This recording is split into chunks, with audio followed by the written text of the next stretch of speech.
नमस्कार दोस्तों, मैं आपका समीर सर। आप सबका अपने YouTube channel PCS with Sameer sir पे बहुत बहुत स्वागत करता हूँ। दोस्तों, एक चीज़ जान लीजिए कि मैंने पहले अपने YouTube चैनल का नाम ड्रीम एकेडमी रखा था, लेकिन बाद में इसको चेंज कर दिया। उसका रीज़न एकमात्र ये है कि ड्रीम एकेडमी को जब आप YouTube पे सर्च करते थे तो थोड़ा नीचे आता था या डायरेक्ट नहीं आता था, या उसके आगे IAS या PCS लगाना पड़ता था। तो सर्च करने में बहुत सारे स्टूडेंट को दिक्कत हो रही थी, इसलिए मैंने नाम को चेंज किया।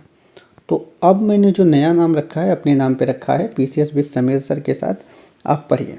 ठीक है, तो PCS विद समीर सर के नाम से भी आप यूट्यूब पे सर्च करेंगे तो सबसे ऊपर आ जाएगा, और जहाँ मेरा फ़ोटो भी है और गांधी जी के जो है तस्वीर के साथ है, उसको मैं चेंज नहीं करूँगा। एक तरह से ट्रेडमार्क बन जाएगा, मेरा लोगो ही वही हो जाएगा, तो उससे आप मुझे पहचान सकते हैं। तो फिलहाल अभी तक हमने जो देखा संविधान के अभी तक के लेक्चर में, वो हमने देखा समता के अधिकार तक। ठीक है, अभी तक हमने कहाँ तक देखा? अभी तक जो हमने देखा वो मौलिक अधिकार यानी कि फंडामेंटल राइट में समता के अधिकार तक की चीज़ों को देखा। समता मतलब इक्वलिटी की बात कर रहे थे। इट मीन्स अनुच्छेद 18 या फिर कहें तो आर्टिकल 18 तक हमने देखा, जिसमें हमने बहुत सारी स्वतंत्रताओं पर डिस्कस किया, अस्पृश्यता पे किया, उपाधियों पर किया, रोजगार पे किया, या फिर इक्वलिटी की बात करें तो वहाँ पे किया। 14 की बात करें तो विधियों के समझ समता, विधियों के समान संरक्षण की बात की। मुझे पूरा विश्वास है कि आप लोगों को ये सारी चीज़ें समझ में आ गई होंगी। अब अगर हम बात करें तो आज का जो हमारा टॉपिक है वो है स्वतंत्रता का अधिकार, राइट टू फ्रीडम। अगर हम राइट टू फ्रीडम की बात करें तो हमें इसमें जो है 19, 20, 21, 22 4 अनुच्छेदों को पढ़ना है, 4 आर्टिकल्स को पढ़ना है। आप सब जानते होंगे, तो एक तरह से रिवीजन क्लास की तरह से मैं बताता हूँ। स्पेशली उसी चीज़ को बताता हूँ जो बार बार एग्ज़ाम में आता है और जिसके आने की संभावना प्रबल होती है।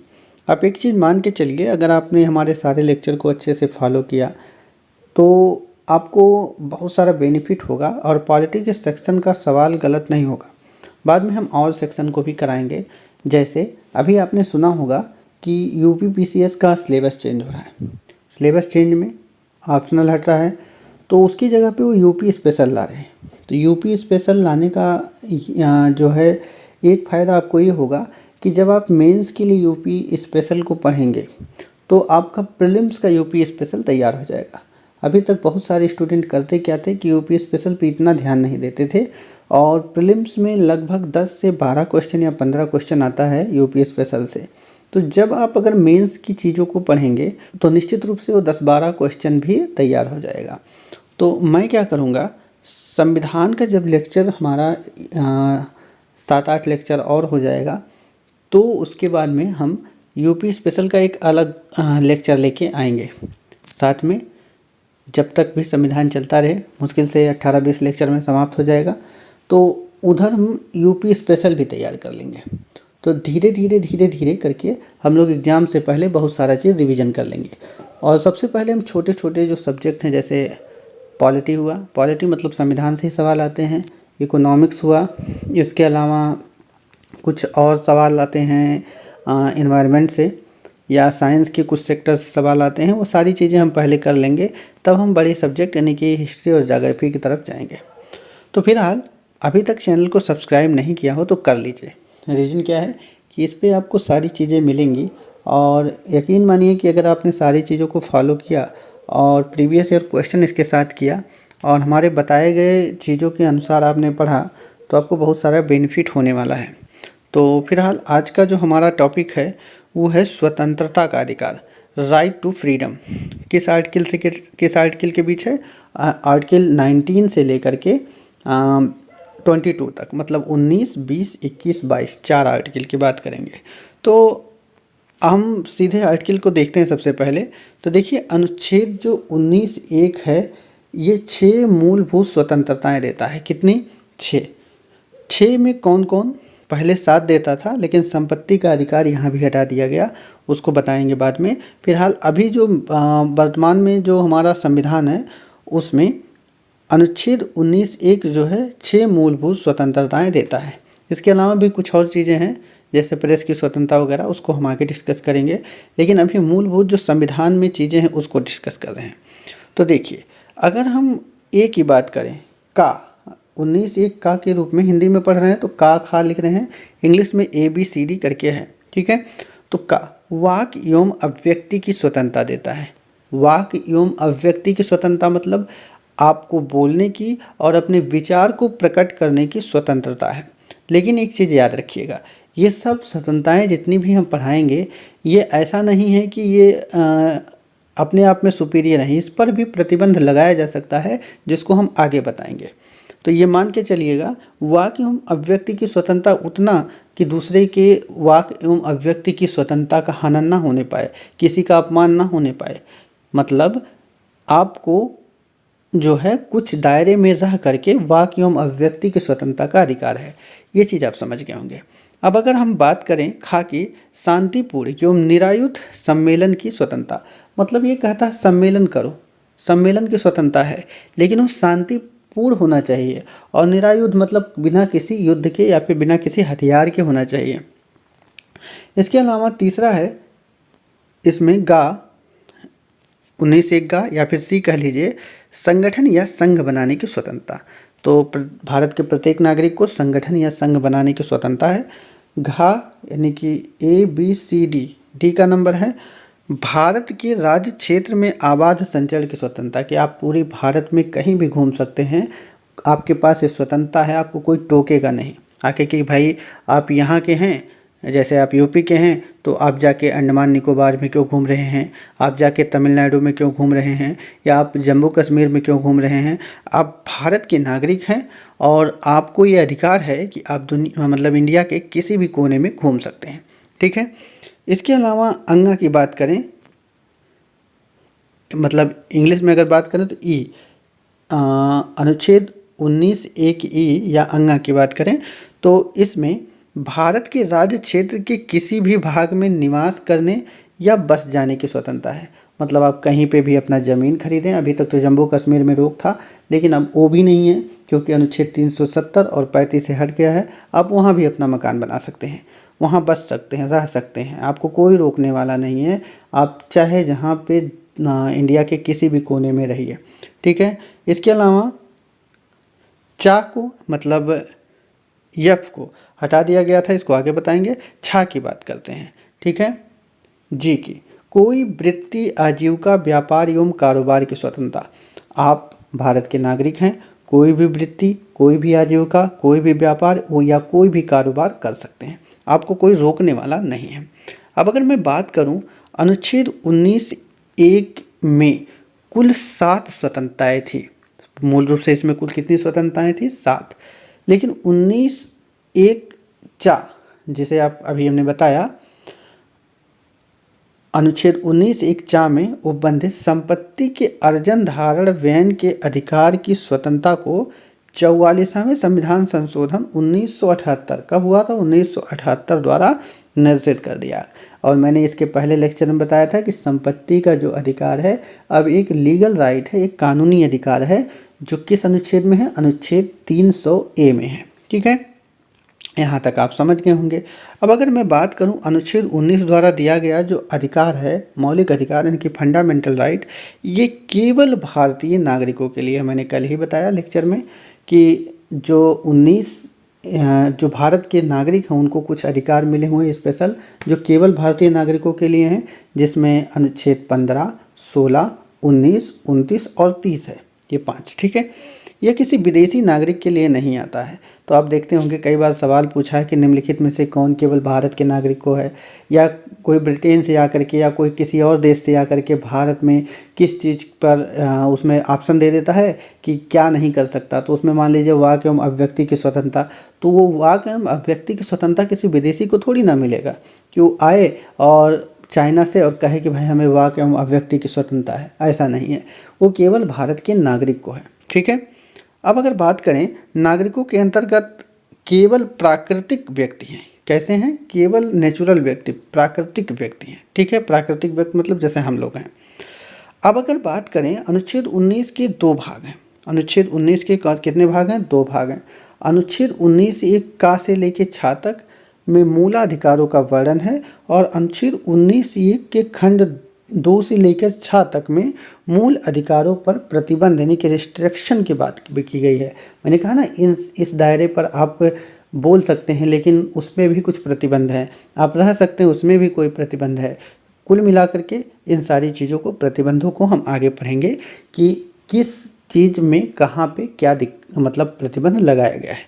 ठीक है। अब एक एक करके पढ़ते हैं। वाक्य एवं अभिव्यक्ति की स्वतंत्रता, freedom of speech and expression की बात करते हैं। तो भाई आप जान लीजिए, वाक्य एवं अभिव्यक्ति की स्वतंत्रता यानी कि फ्रीडम की स्वतंत्रता, स्पीच की स्वतंत्रता, एक्सप्रेशन की स्वतंत्रता आप जान गए किस अनुच्छेद में दिया गया है? अनुच्छेद 19 एक का में दिया गया है। कौन से अनुच्छेद में? अनुच्छेद 19 एक का में। देखिए अनुच्छेद 19 एक का की अगर बात करें तो भारत के सभी नागरिकों को क्या है? वाक्य एवं अभिव्यक्ति की स्वतंत्रता प्रदान करता है। आप भी जानते हैं, ऊपर ही हमने बताया। वाक्य एवं अभिव्यक्ति की स्वतंत्रता का अर्थ अपने विचार एवं दृष्टिकोण को व्यक्त करने का अधिकार है। क्या चीज़ करने का? अपने विचार एवं दृष्टिकोण को जो है व्यक्त कर सके व्यक्ति, कोई भी भारत का नागरिक, ये चीज़ कहा गया है। इसके अंतर्गत विचारों को व्यक्त करने के लिए जितने भी साधन हैं वे आते हैं, चाहे वो प्रेस के माध्यम से हो, चाहे वो किसी भी दृष्टिकोण के माध्यम हो, जितने भी साधन होंगे विचार को व्यक्त करने के लिए, हो सकता है कोई सिंबल के माध्यम से हो, हाँ, ये सारी चीज़ें आती हैं। तो ऐसा नहीं है कि एक ही तरीके से, जितने भी साधन हो सकते हैं। ठीक है। अब अगर बात करें न्यायालय में निम्नलिखित को इसके अंतर्गत रखा गया, तो कई बार आता है कि प्रेस की स्वतंत्रता को किस अनुच्छेद के अंतर्गत रखते हैं, राष्ट्रीय ध्वज फहराने का अधिकार किस अनुच्छेद के अंतर्गत है? तो अनुच्छेद 19 एक ए यानी कि का के अंतर्गत ही है ये सारी चीज़ें। तो देख लेते हैं कि जो है वाक्य एवं अभिव्यक्ति की स्वतंत्रता के अंतर्गत कौन कौन से और चीज़ें आती हैं। ठीक है, एकदम आराम से। पहला है प्रेस की स्वतंत्रता। कई बार एग्जाम में आ चुका है कि प्रेस की स्वतंत्रता किस अनुच्छेद के अंतर्गत आता है या किस विचार के अंतर्गत आता है। तो वाक्य एवं अभिव्यक्ति की स्वतंत्रता अनुच्छेद 19 एक ए के तहत आता है। ठीक है। राष्ट्रीय ध्वज फहराने की स्वतंत्रता भी इसी के अंतर्गत है। वाणिज्यिक भाषण अथवा विज्ञापन की स्वतंत्रता, जानने का अधिकार मतलब राइट टू नो मतलब जानने का अधिकार, मतदाता को सूचना का अधिकार, क्या चीज़? मतदाता को सूचना का अधिकार, चुप रहने का अधिकार। ऐसा नहीं है कि कोई चुप रहता है तो आप उसे मना कर देंगे, उसका भी ये अधिकार है कि वो चुप रह सकता है। ठीक है। सूचनाओं तथा समाचारों को साक्षात्कार आदि से जानने का अधिकार। इसके अलावा विदेश जाने का अधिकार, विदेश जाने का अधिकार भी इसी के अंतर्गत आता है। इलेक्ट्रॉनिक मीडिया जैसे टेलीविज़न, रेडियो आदि द्वारा किसी घटना का आंखों देखा हाल प्रसारित करने का अधिकार। ठीक है। इसके अलावा प्रदर्शन अथवा धरना जो अहिंसात्मक प्रकृति का हो किया जा सकता है, वो भी इसी के अंतर्गत आता है। अनुच्छेद 19 एक ए मतलब विचार एवं अभिव्यक्ति की स्वतंत्रता के अंतर्गत। पूर्व अवरोध भी इसी के अंतर्गत आता है। तो ये सारी चीज़ें जो मैंने बताई, प्रेस की स्वतंत्रता से लेकर के पूर्व अवरोध तक, ये सारी चीज़ें अनुच्छेद 19 एक का या फिर अनुच्छेद 19 एक ए के अंतर्गत वाक्य एवं अभिव्यक्ति की स्वतंत्रता के अंतर्गत आता है। अब अगर हम बात करें अनुच्छेद 19 एक का को अनुच्छेद 19 दो के साथ में जोड़कर पढ़ा जाता है। क्यों? क्योंकि अनुच्छेद 19 दो में क्या है? रिस्ट्रिक्शन है और उस पर जो है बंधन लगाया गया है, निर्बंधन लगाया गया है कि मतलब उस पर जो है रिस्ट्रिक्शन लगाया गया है, उस पर रोक लगाया गया है कि भाई इस चीज़ में आप वाक्य एवं अभिव्यक्ति की स्वतंत्रता का जो है को व्यक्त कर सकते हैं या नहीं कर सकते हैं। ठीक है। तो देख लेते हैं, इनमें उन अधिकारों का उल्लेख है जिन पर राज्य वाक्य एवं अभिव्यक्ति की स्वतंत्रता पर युक्त मतलब होता है सही सही, निर्बंधन मतलब रोक लगा सके। ठीक है। तो आप लोग में बहुत सारे स्टूडेंट कंफ्यूज रहते हैं, युक्त क्या है? युक्त मतलब सही सही एकदम निर्बंधन लगा सकता है वाक्य एवं अभिव्यक्ति की स्वतंत्रता पर। किन कारणों से लगा सकता है वो देखा जा सकता है। देखिए, वो देखने वाली चीज़ें हैं और एक आध बार एग्जाम में आया है और आ भी सकता है। तो ये जो हमने घेर दिया, ये इतने कारण हैं। देखिए, भारत की प्रभुता और अखंडता की रक्षा करने के लिए पहला चीज़ है भारत की प्रभुता और अखंडता की रक्षा। आप ऐसा कुछ नहीं बोल सकते जिससे भारत की प्रभुता और अखंडता को खतरा हो जाए, ठीक है। अगर ऐसा आप कह रहे हैं या कुछ कुछ भी एक्टिविटी कर रहे हैं तो राज्य आपके वाक एवं अभिव्यक्ति की स्वतंत्रता को रोक सकता है। राज्य की सुरक्षा, अगर देख रहा है कि हम कोई भी राज्य देखे कि अगर आपके बोलने से सुरक्षा को खतरा हो सकता है तो भी रोक लगाया जा सकता है। विदेशी राज्यों के साथ मैत्रीपूर्ण संबंध, जैसे आप किसी विदेशी राज्य के साथ मैत्रीपूर्ण संबंध रखते हो और राज्य को लगे कि नहीं भाई इसमें जो है हमें नुकसान हो सकता है, या फिर आप किसी विदेशी के साथ संपर्क रख रहे हैं जो हमारा दुश्मन है, तो राज्य क्या करेगा, आपके बोलने की स्वतंत्रता को रोक सकता है। लोक व्यवस्था, इसके अलावा शिष्टाचार एवं सदाचार, न्यायालय का अवमान, मतलब न्यायालय की अवमानना जो होती है, मानहानि, अपराध उद्दीपन के संबंध में। तो ये चीज़ है, फिर से देख लीजिए, भारत की प्रभुता और अखंडता, राज्य की सुरक्षा, विदेशी राज्यों के साथ मैत्रीपूर्ण संबंध, लोक व्यवस्था, शिष्टाचार एवं सदाचार, न्यायालय का अवमान, मानहानि, अपराध उद्दीपन के संबंध में राज्य जो है वो क्या कर सकता है, वाक एवं अभिव्यक्ति की स्वतंत्रता अर्थात अनुच्छेद 19(1) का पर रोक लगा सकता है, रिस्ट्रिक्शन लगा सकता है, अनुच्छेद 19 जो है 2 के तहत, ठीक है। कौन से आर्टिकल के तहत, अनुच्छेद 19(2) के तहत, ठीक है। अब हम देखते हैं आगे इससे। देखिए, दूसरा है सभा एवं सम्मेलन की स्वतंत्रता। तो आप जानते हैं अनुच्छेद 19(1) ख में क्या है, सभा एवं सम्मेलन की स्वतंत्रता। तो देख लीजिए, भारत के सभी नागरिकों को, किसको, भारत के सभी नागरिकों को यह स्वतंत्रता प्रदान करता है कि वह अपने विचार के प्रचार प्रसार के लिए शांतिपूर्ण, कैसा होना चाहिए, शांतिपूर्ण एवं निरायुध सम्मेलन कर सकता है। तो सभा और सम्मेलन की जो स्वतंत्रता है अनुच्छेद 19(1) ख में दिया गया है, और भारत के सभी नागरिकों को है, क्या है, स्वतंत्रता है कि वह अपने विचारों को प्रचार प्रसार कर सकता है, लेकिन कैसे कर सकता है, शांतिपूर्ण हो और निरायुध सम्मेलन हो, ऐसा करे, ठीक है। अब अगर हम बात करें, यह स्वतंत्रता वाक एवं अभिव्यक्ति की स्वतंत्रता का ही अंग है, उसी को आगे बढ़ा रहा है। अनुच्छेद 19(a) में जो दिया गया है वाक एवं अभिव्यक्ति स्वतंत्रता, उसी को ही आगे बढ़ा रहा है, उसी का अंग है। इसमें सार्वजनिक सम्मेलन बुलाने, सभा करने तथा जुलूस निकालने का अधिकार भी शामिल है, किंतु यह अधिकार अत्यंतिक नहीं होना चाहिए, ठीक है। इसके अलावा अनुच्छेद 19(3) के अंतर्गत इस अधिकार पर कुछ निर्बंधन लगाए जा सकते हैं कि जहां पे नुकसान हो सके, अगर राज्य को लगता है कि यहाँ पे इन दोनों चीज़ों का उल्लंघन हो रहा है तो इस पे भी रोक लग सकती है। अनुच्छेद 19(3) के तहत इस पे रिस्ट्रिक्शन है, याद रखिएगा, किस पर, सम्मेलन की स्वतंत्रता जो है अनुच्छेद 19(1) ख की में जो दिया गया है उस पर निर्बंधन लगता है अनुच्छेद 19(3) के तहत। किस किस आधार पर, पहला है भारत की प्रभुता और अखंडता, और दूसरा है लोक व्यवस्था के हित में, ये दो चीज़ है, ठीक है।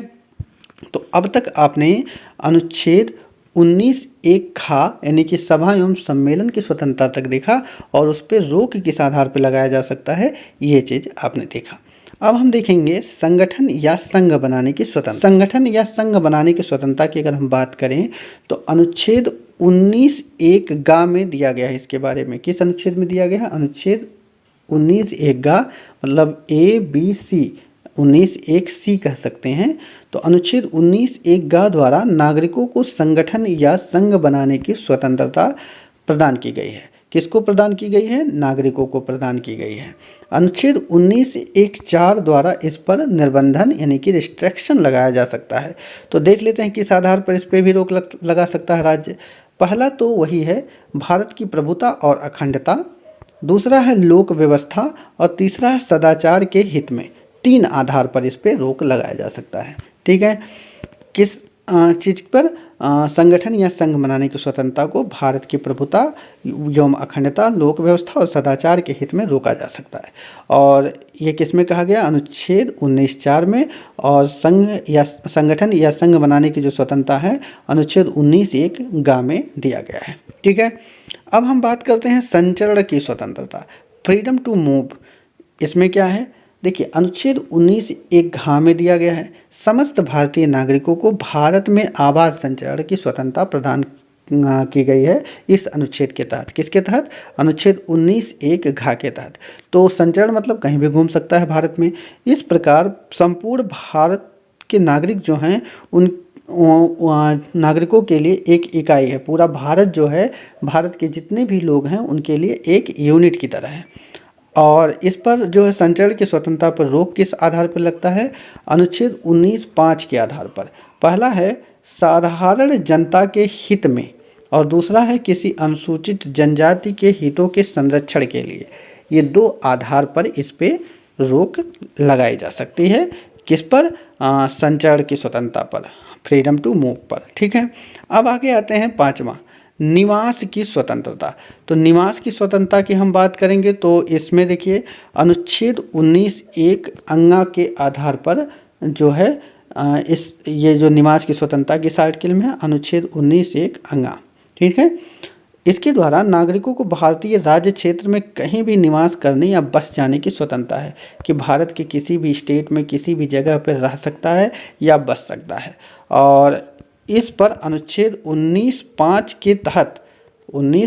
के तहत साधारण जनता के हित में और किसी अनुसूचित जनजाति के हित के संरक्षण के लिए जो है वही ऊपर के जो चीज़ें हैं उस पर निर्बंधन लगाई जा सकती है। तो आप देखेंगे कि 19(1) अंगा और 19(1) घ दोनों पर जो निर्बंधन है 19(5) के तहत ही लगाए जा सकते हैं, साधारण जनता के हित में और किसी अनुसूचित जनजाति के हितों के संरक्षण में। ठीक है, इसके अलावा अब बात करेंगे उपजीविका आदि की स्वतंत्रता। देखिए, अगर हम उपजीविका आदि की स्वतंत्रता की बात करें तो इसका जो उल्लेख किया गया है, इसके बारे में जो बताया गया है अनुच्छेद 19(1) छ में। ठीक है, 19(1) छ में इसके बारे में बताया गया उपजीविका आदि की स्वतंत्रता के लिए, कि कोई भी व्यवसाय उपजीविका जो है इसके द्वारा भारत के सभी नागरिकों को, किसको? भारत के सभी नागरिकों को अपनी इच्छा अनुसार कोई भी वृत्ति, उपजीविका, व्यापार या कारोबार करने की स्वतंत्रता दी गई है। ठीक है, इसके अलावा राज्य साधारण जनता के हित में इस पर प्रतिबंध लगा सकता है। किसके हित में? साधारण जनता के हित में। तो यहाँ तक हमने स्वतंत्र जो है इसके तमाम पहलुओं पर चर्चा किया।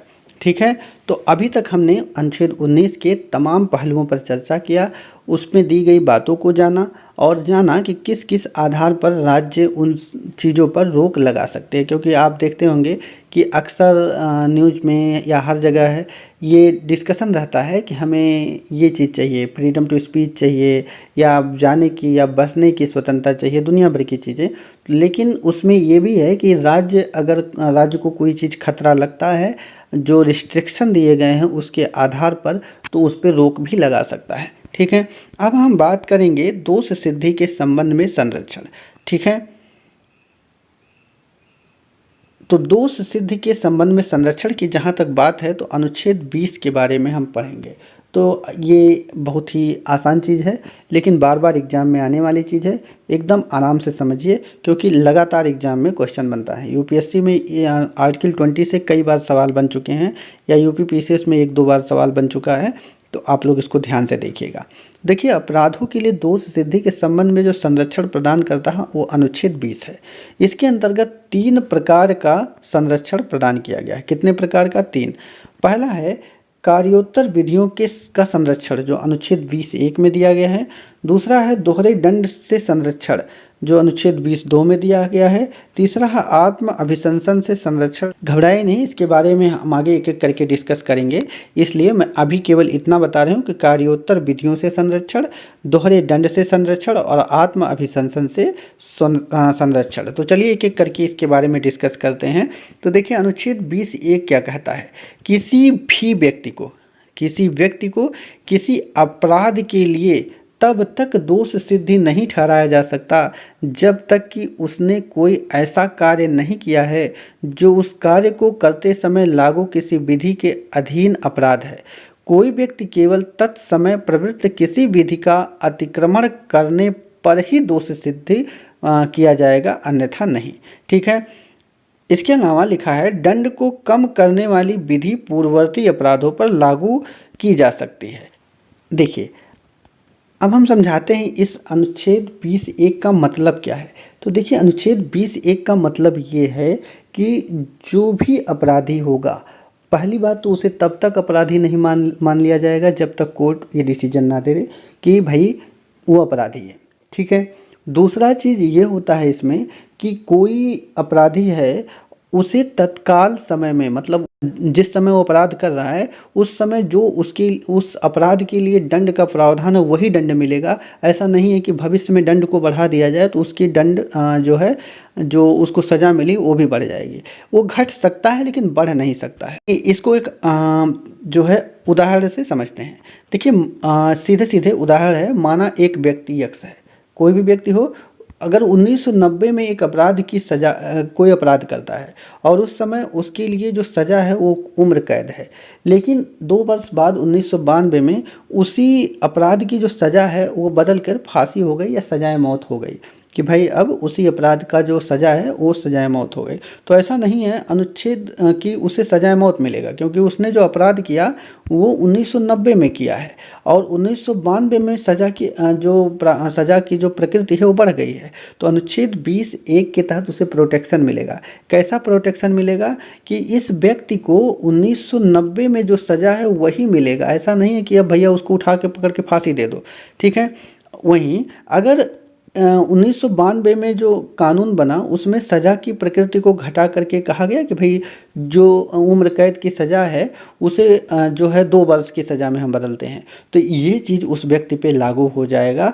इसे भूतलक्षी प्रभाव भी कहेंगे और ये लागू इसलिए हो जाएगा क्योंकि सबसे पहले मानव होने के नाते जो मानव गरिमा है उसको देखा जाता है। तो ये चीज़ इस अनुच्छेद 20(1) के तहत लागू हो जाएगा। इट मीन्स सज़ा की प्रकृति घट सकती है लेकिन बढ़ नहीं सकती। ये चीज़ आप जान लीजिए और इसी को आप पढ़ेंगे तो समझ जाएंगे। एक नज़र फिर से आप देख लीजिए अगर कोई दिक्कत हो कि अनुच्छेद 20(1) क्या कहता है। वो कहता है कार्योत्तर विधियों से संरक्षण देता है और किसी व्यक्ति को किसी अपराध के लिए तब तक दोष सिद्ध नहीं ठहराएगा जब तक कि उसने कोई ऐसा कार्य नहीं किया है जो उस कार्य को करते समय लागू किसी विधि के अधीन अपराध है। ठीक है, पहला चीज़ तो ये है। इसके अलावा कोई व्यक्ति केवल तत्समय प्रवृत्त किसी विधि के अतिक्रमण करने पर ही दोष सिद्ध माना जाएगा। ऐसा नहीं है कि अलग अलग चीज़ों को विधि में है ही नहीं और दोषी मान लो। दंड को कम करने वाली पूर्ववर्ती जो अपराध पर लागू हो जाएगी, लेकिन दंड को बढ़ाने वाली चीज़ नहीं लागू होगी। उसी चीज़ को मैंने एग्जाम्पल के थ्रू समझाया कि 1990 में जो कोई व्यक्ति है वो अपराध कर रहा है, उस टाइम उसकी सज़ा जो है उम्र कैद है, लेकिन 1992 में उसको बढ़ा करके सजाए मौत में बदल दिया गया। लेकिन अनुच्छेद 20(1) जो है यक्स को प्रोटेक्शन देगा कि 1990 वाली ही सज़ा उसको दी जाए, ऐसा नहीं है कि फांसी दे दो। ठीक है। इसके अलावा अगर 1992 में वही चीज़ केस बदल जाता है और सज़ा की चीज़ों को घटा दी जाती है तो अब जो घटा दी गई है वो लागू होगा उस व्यक्ति पर। तो अब इसको आप समझ के होंगे आसानी से। अब वहीं अनुच्छेद 20(2) की हम बात करते हैं। देखिए, अनुच्छेद 20(2) बड़ा ही एक इम्पॉर्टेंट जो है आर्टिकल है। यह दोहरे दंड से संरक्षण देता है। कैसे? दोहरे दंड से। इसके अनुसार किसी व्यक्ति को एक ही अपराध के लिए एक से अधिक बार अभियोजित दंडित नहीं किया जाएगा। आपने बहुत पुरानी फिल्में देखी होंगी, उसमें क्या होता है कि जो हीरो होता है उसको झूठे ही कोई विलन है और उसे मारने के आरोप में 10 साल की सज़ा हो गई। तो जब वो छूट के आता है तो देखता है कि वो तो मरा ही नहीं है, तो कहता है अब एक बार मैं सज़ा पा चुका हूँ, दोबारा तुम्हें मार दूंगा तो कुछ नहीं होगा। ठीक है, तो उसको मार डालता है। तो वही चीज़ है कि इसके द्वारा दोहरे दंड का संरक्षण है। इसके अनुसार किसी व्यक्ति को एक अपराध के लिए एक से अधिक बार अभियोजित और दंडित नहीं किया जा सकता। ठीक है। इसके अलावा दोहरे दंड से संरक्षण न्यायालय या न्यायिक अधिकरण के समक्ष की कार्यवाहियों पर ही प्राप्त होती है, विभागीय, अनुशासनिक और अन्य कार्यवाहियों पर नहीं। ठीक है, ये चीज़ मैंने लिख दिया। वहीं अनुच्छेद 20(3) क्या कहता है? आत्म अभिशंसन के सिद्धांत संबंधित है। यह कहता है कि किसी अपराध के अभियुक्त व्यक्ति को स्वयं उसके विरुद्ध साक्ष्य बनने के लिए विवश नहीं किया जा सकता। तो आप देखते होंगे कई बार पुलिस वाले क्या करते हैं कि व्यक्ति को किसी तरह से तो कह देते हैं कि भाई वो मान लेता है, वहाँ तो कोर्ट में जाता है, कहता है साहब ज़बरदस्ती हमको ये मार के हमको कहें कि अपना कबूल करो। तो जज कहता, वो डांटता भी है कि भाई ऐसा क्यों कर रहे हो, या तमाम सज़ा भी दे देता है, कहता है कि भाई गलत चीज़ है, उसे ज़बरदस्ती आप विवश नहीं कर सकते। तो खुद अपने विरुद्ध साक्ष्य नहीं बन सकता। अगर वो उसका मन करेगा तभी कहेगा भाई हम सरेंडर कर रहे हैं, नहीं तो जाके जज के सामने कहेगा हम जो है अब नहीं मानेंगे, हमने ये काम नहीं किया है, हमको ज़बरदस्ती बुलवाया गया है। ठीक है, यदि अभियुक्त स्वेच्छा से साक्ष्य देता है तो कोई बात नहीं। ठीक है, अब अगर बात करते हैं अगला, प्राण एवं दैहिक स्वतंत्रता। प्राण एवं दैहिक स्वतंत्रता की जहाँ तक बात करें तो अनुच्छेद 21 द्वारा इसके बारे में बताया गया है। तो अनुच्छेद 21 द्वारा प्राण एवं दैहिक स्वतंत्रता को सुनिश्चित किया गया है। ठीक है, ये भी बड़ा इंपॉर्टेंट टॉपिक है और इस पर बहुत बार सवाल बन चुका है। इसके अलावा अनुच्छेद 21 के अनुसार किसी व्यक्ति को उसके प्राण एवं दैहिक स्वतंत्रता से विधि द्वारा स्थापित प्रक्रिया के अनुसार ही वंचित किया जा सकता है। किसके अनुसार? विधि द्वारा स्थापित प्रक्रिया के अनुसार। यहाँ तक तो आप समझ गए होंगे, आगे देखते हैं। अनुच्छेद 21 विधायिका तथा कार्यपालिका दोनों के विरुद्ध संरक्षण प्राप्त करता है। किसके विरुद्ध? विधायिका के प्रति और कार्यपालिका के प्रति, दोनों के प्रति। इसका संरक्षण नागरिक तथा विदेशी सभी व्यक्तियों को है। किसको है?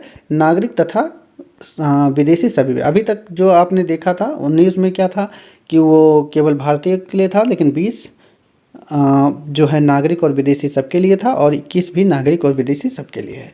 इसी प्रकार का संरक्षण अमेरिकी संविधान के अंतर्गत 5वें तथा 14वें संशोधन द्वारा प्रदान किया गया। 5वें संशोधन के अनुसार कोई भी व्यक्ति सामूहिक विधि प्रक्रिया, तो कई बार क्वेश्चन आ जाता है कि सामूहिक विधि प्रक्रिया जो है किस देश का है, तो यूएसए का है, कि बिना अपनी दैहिक स्वतंत्रता से वंचित नहीं किया जाएगा। ऐसा जो है 5वें संशोधन द्वारा प्रावधान किया गया था अमेरिकी संविधान में। इसके अलावा अमेरिकी न्यायालयों ने सामूहिक विधि प्रक्रिया यानी कि जो है का अत्यंत विस्तृत कार्यान्वयन करते हुए उसे नैसर्गिक न्याय के समतुल्य माना है। ठीक है, तो ये तो हुई यूएसए की बात। वहीं अब अगर बात करें मेनका गांधी बनाम भारत संघ, किस सन में की बात है? 1978 1978 के निर्णय के बाद अब भारतीय संविधान तथा अमेरिकी संविधान द्वारा प्रदत्त दैहिक स्वतंत्रता लगभग एक जैसा हो गया है। ठीक है, इसलिए बीच में यूएसए के चीज़ों को हमने डिस्कस किया, कई बार क्वेश्चन बन गया, इसलिए क्वेश्चन देखेंगे तो आप स्वतः ही समझ जाएंगे। अब अगर बात करें किसी व्यक्ति को उसकी दैहिक स्वतंत्रता से वंचित करने वाली विधि में निम्नलिखित बातें होनी चाहिए। क्या होनी चाहिए? ये 3 चीज़ें, तो देख लीजिए। विधि में प्रक्रिया विहित होनी चाहिए, जो कानून है उसमें उसकी प्रक्रिया होनी चाहिए।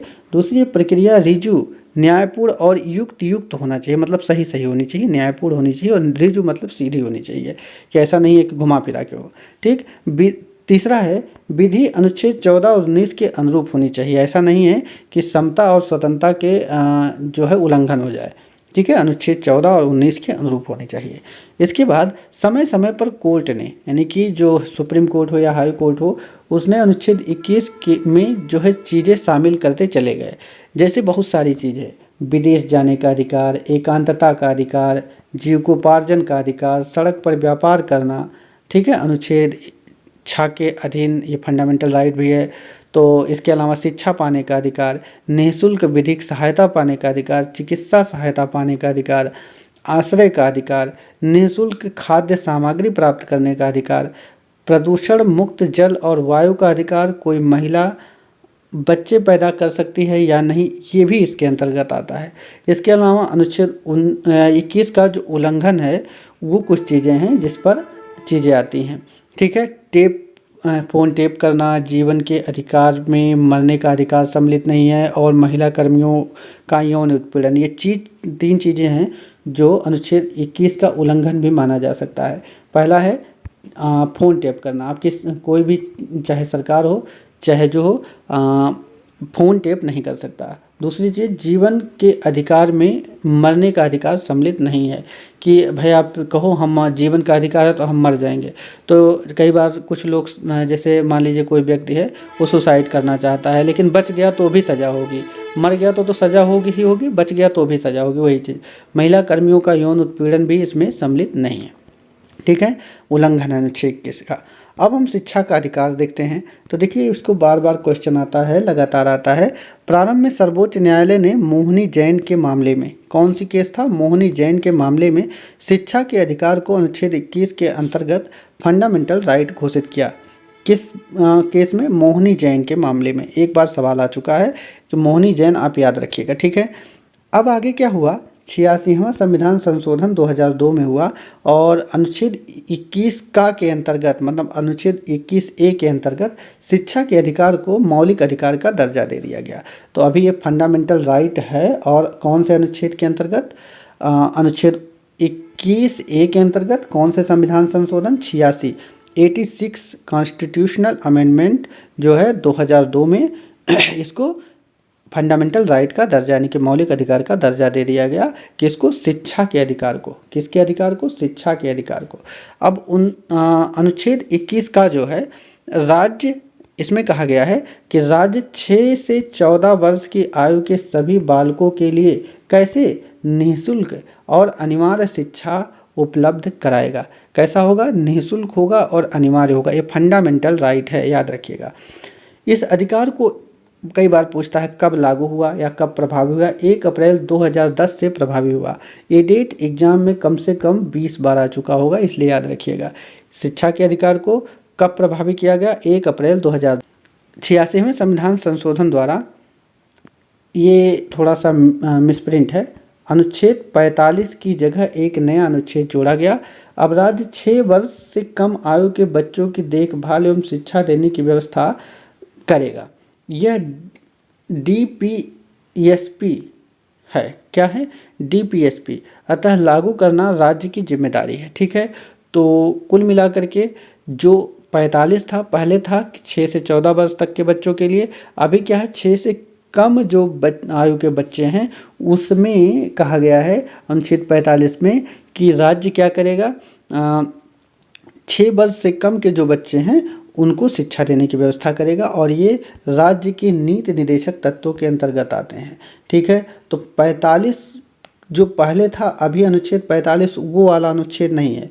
पहले क्या था, पहले भी शिक्षा की बात की गई थी लेकिन 6 से 14 वर्ष तक के बच्चों को अब किसकी बात की जा रही है, 6 वर्ष से कम के बच्चे के लिए ये प्रावधान रखा गया है। ठीक है, तो यहाँ थोड़ा सा मिसप्रिंट है, तो इसको आप 45 ही पढ़िएगा। ठीक है, अब अगर हम बात करें 86वें संविधान संशोधन अनुच्छेद 51 का में खंड टा के तहत 11वां मूल कर्तव्य भी जोड़ा गया। कब, 86वें संविधान संशोधन के 2002 में जो हुआ उसके तहत अनुच्छेद 51 का में क्या है, मूल कर्तव्य है, उसमें जो सबसे अंतिम लाइन है टा। ठीक है, 11वां मूल कर्तव्य उसमें जोड़ा गया। ठीक है, क्या जोड़ा गया, प्रत्येक माता पिता अभिभावक का यह कर्तव्य होगा कि वह अपने बालक या प्रतिपाल्य के लिए 6 से 14 वर्ष की आयु के बीच शिक्षा का अवसर प्रदान करे। पहले यही 6 से 14 वर्ष का जो चीज़ें थी ये राज्य के अधीन थी और ये DPSP में अनुच्छेद 45 के अधीन थी, लेकिन बाद में 86वें संविधान संशोधन द्वारा इसको किसका कर्तव्य बनाया गया, माता पिता का या अभियुक्तों का कर्तव्य बनाया गया कि वह अपने 6 से 14 साल के बच्चे को शिक्षा का अवसर प्रदान करे।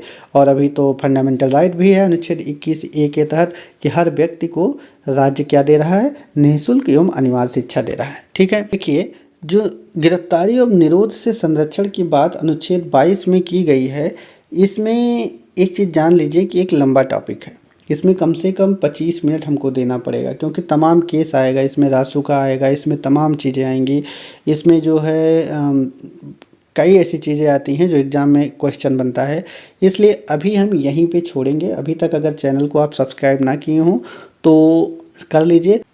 अभी तक नोट कर लीजिए कि हमने अनुच्छेद 21 तक पढ़ा है। अनुच्छेद 22 के बारे में, इसके तमाम केस के बारे में, तमाम पहलुओं के बारे में, बहुत सारे जैसे पोटा हुआ, नोटा हुआ, ये सारी चीज़ों के बारे में हम इसी में डिस्कशन करेंगे, लेकिन इसको विस्तार पूर्वक करेंगे क्योंकि क्वेश्चन आता है। तो अभी आपका काम है चैनल को सब्सक्राइब कर लीजिए, बढ़िया से पढ़िए और कमेंट बॉक्स में कमेंट करा करिए। और कमेंट आप लोग बहुत कम करते हैं, लाइक भी बहुत कम करते हैं। हाँ, तो निश्चित रूप से धीरे धीरे बढ़ेंगे। अभी बहुत सारे स्टूडेंट आने बाकी हैं, अभी फॉर्म ही नहीं आया है, अभी बहुत लोग कम लोग हैं जो पढ़ रहे हैं। सच्चाई यही है कि अभी बहुत कम लोग हैं जो पढ़ रहे हैं। और जब फॉर्म आता है तो अचानक से आते हैं, कहते हैं पढ़ना है पढ़ना है पढ़ना है, फिर कुछ नहीं हो पाता है। तो आप लोग जितने लोग जुड़े हुए हैं वो लोग अच्छे से देखिए।